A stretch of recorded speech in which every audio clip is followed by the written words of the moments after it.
true freedom. Pwede naman. Pero, dapat ba?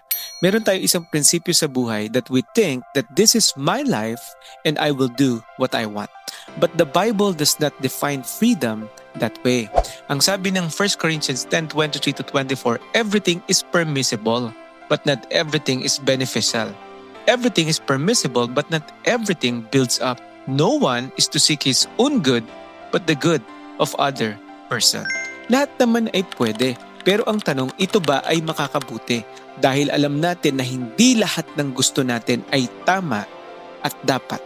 Hindi lahat ng gusto ng tao ay nakakalugod sa Panginoon.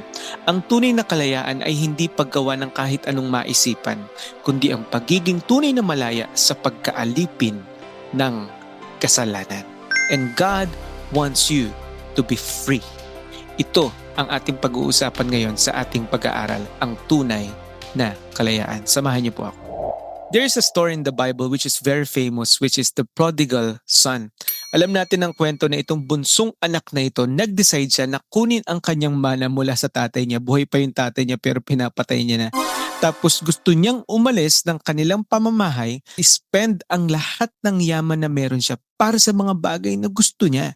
At alam natin na nag-end up ito sa hindi magandang bagay. Naubos ang yaman niya, tinalikurin siya ng mga kaibigan niya, nagkaroon ng tagutom sa lugar na kinalalagyan niya, nagtrabaho siya sa baboyan, natauhan siya na kung nandun ako sa tatay ko, hindi ko mararanasan itong mga bagay na to at nagsimula siyang bumalik sa kanyang ama. At sa kanyang pagbabalik, tinanggap siya ulit ng kanyang tatay. Malinaw sa kwento na ito na may kalayaan ang anak na to na gawin ang lahat ng bagay na gusto niya. Pero nakita natin na hindi ito nakabuti para sa buhay niya. Yung akala niyang kalayaan na natanggap niya, ang ending, ito pa yung umalipin sa kanya. Because true freedom is not doing anything that I want, kung hindi yung paggawa ng mga bagay na nakakalugod sa Panginoon. Tama, at hindi ka nagiging alipin ng kasalanan.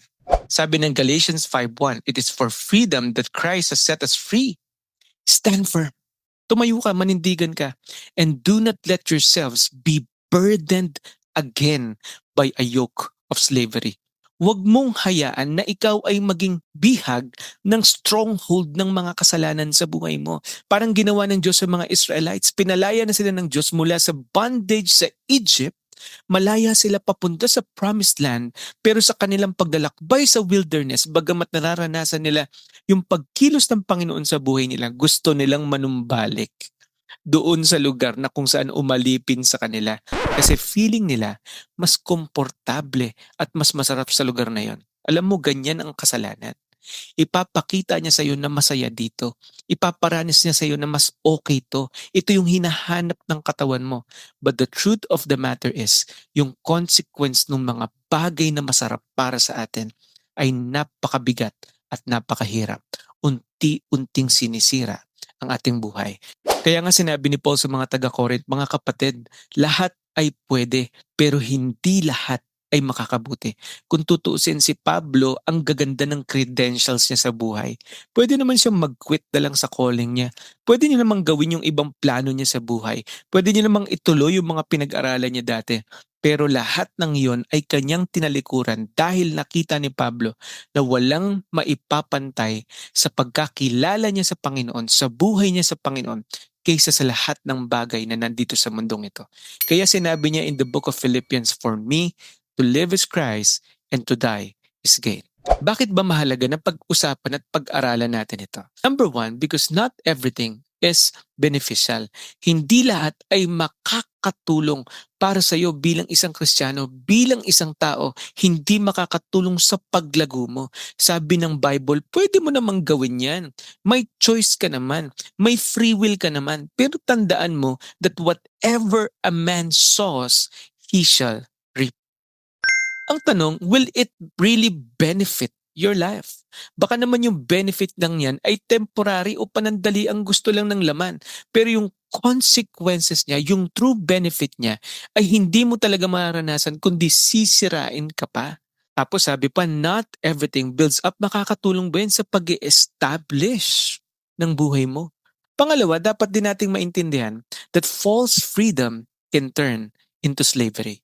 Ito yung nangyari sa prodigal son. Nung siya ay lumayo at ginawa niya yung mga bagay na gusto niya, naging alipin siya ng kasalanan niya. Pero natagpuan niya ang tunay na kalayaan sa presensya ng kanyang ama. Sabi ng Romans 6:16, "Don't you know that when you offer yourselves to someone as obedient slaves, you are slaves of the one you obey? Whether you are slaves to sin, which leads to death, or to obedience, which leads to righteousness." Pinalaya ka na ni Kristo tapos ngayon hinahayaan mo na naman yung sarili mo na maging bihag ng mga bagay na yan. Ang sabi ng Bible, when there is temptation, there is always a way out. Laging merong biyaya ang Diyos at laging merong pintuan palabas mula sa mga tukso na ating naranasan araw-araw. At malinaw ang sabi ng Bible that when we obey the Lord, it leads to righteousness. Ito talaga yung magiging direksyon ng buhay natin. If we want to live righteously, then we should follow the Lord with all of our hearts. Pangatlo, we have to understand that true freedom is in Christ. Sabi ng John 8:36, "So if the Son sets you free, you will be free indeed." Nung tinanggap mo si Kristo sa buhay mo, mayroong mga pagbabagong nangyari sa iyo. May instant, tsaka merong nasa process. Yung instant, you were justified by Christ. Nung ikaw ay tumanggap sa Panginoon, ikaw ay pinalaya mula sa tinikala ng kasalanan papunta sa lugar ng kaliwanagan. Mula sa pamilya ng kaaway papunta sa pamilya ng Diyos. Mula sa kadiliman papunta sa kaliwanagan. Binigyan ka ng kapatawaran ng Panginoon, pinalaya ka niya sa kasalanan, at ikaw ay binigyan niya ng bagong simula. True freedom is found in Christ. Apply natin ngayon sa buhay natin bilang mga Kristiyano. Ito yung mga tanong na dapat nating itanong sa ating sarili whenever we make a decision. Kasi ang sabi ni Paul, 'di ba? Lahat ng bagay ay pwede pero hindi lahat ay makakabuti. Kaya tanungin mo ang tatlong tanong na 'to.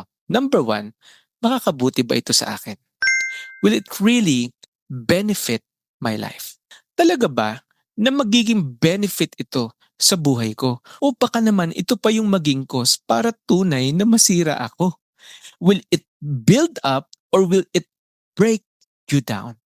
Makakabuti ba ito sa akin? Maaring meron kang gustong gawin at tingin mo makakabuti para sa'yo. Pero ito yung pangalawang tanong. Sabi ng talata, magdudulot ba ito ng kabutihan sa ibang tao? Kasi sabi ng verse 24, no one should seek their own good but the good of others. Huwag mo lang isipin yung sarili mo. Isipin mo din yung ikakabuti ng ibang tao. Meron kang pamilya, merong mga maapektuhan sa paligid mo, at yung bagay ba yan na gagawin mo, will it benefit the people around you?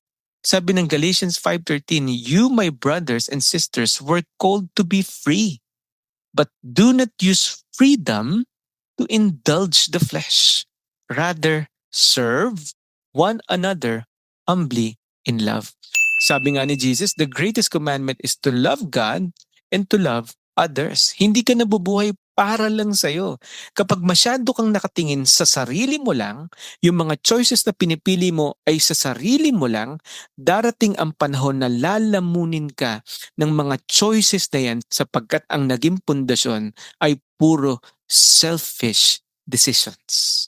Sabi nga ng isang awitin, walang sino man ang nabubuhay para sa sarili lamang. Diba? Magdudulot ba ito ng kabutihan sa ibang tao? And number 3, makakalugod ba ito sa Diyos? Ito bang pipiliin kong choice? Itong pipiliin kong relationship? Itong pipiliin kong work? Itong pipiliin kong career? Will it give glory to God? Yun kasi yun. Bilang isang Kristiyano, bilang isang tao, lagi mong tatanungin, maitataas ko ba ang Panginoon sa lugar na ito, sa desisyon ko na ito na gagawin ko? Sabi ng James 1:25, but whoever looks intently into the perfect law that gives freedom, yung salita ng Diyos nagbibigay ng kalayaan and continues it, not forgetting what they have heard but doing it, they will be blessed in what they do. Dito natin tunay na matatagpuan ang buhay na pinagpala, buhay na maayos, buhay na tama kapag nalugod natin ang Panginoon sa mga desisyong ginagawa natin. Maaring gusto mo yan, maaring makakatulong sa yan, maaring maganda yung offer sa'yo, maaring maganda yung nakikita mong future ninyo, pero ang tanong, makakalugod ba ito sa Panginoon. Sabi ng Galatians 5:1, it is for freedom that Christ has set us free. Stand firm and do not let yourselves be burdened again by the yoke of slavery. Mga kapatid, lagi mong tatanungin, Panginoon, malulugod ka ba sa desisyong gagawin ko? Makakabuti ba yan para sa'yo? Makakabuti ba yan para sa ibang tao? Malulugod ko ba ang Diyos? Lahat ay pwede, pero hindi lahat ay makakabuti. So I want to ask you these reflection questions now. Anong bagay sa buhay mo ang pwede, pero alam mong hindi nakakatulong sa'yo? Pangalawa, may wrong habit o desire ba na unti-unti nang kumukontrol ngayon sa'yo? Pangatlo, kung totoong malaya ka na kay Kristo, bakit may bahagi ng buhay mo na parang bihag ka pa rin? Anong mga bagay ang bumibihag sa iyo ngayon bilang mga Kristiyano? Humingi ka ng tulong sa Panginoon at humingi ka ng tulong sa mga taong nilagay ng Diyos ngayon sa buhay mo. Tandaan natin, ang tunay na kalayaan ay hindi paggawa ng kahit anong maisipan, kundi ang pagiging tunay na malaya sa pagkakaalipin ng kasalanan. Ito ay kay Kristo mo lang mararanasan. God bless po sa inyong lahat, and may these lessons be a blessing to all of you at magamit nyo po sa inyong mga ministries. Paswes po, please subscribe to our channel.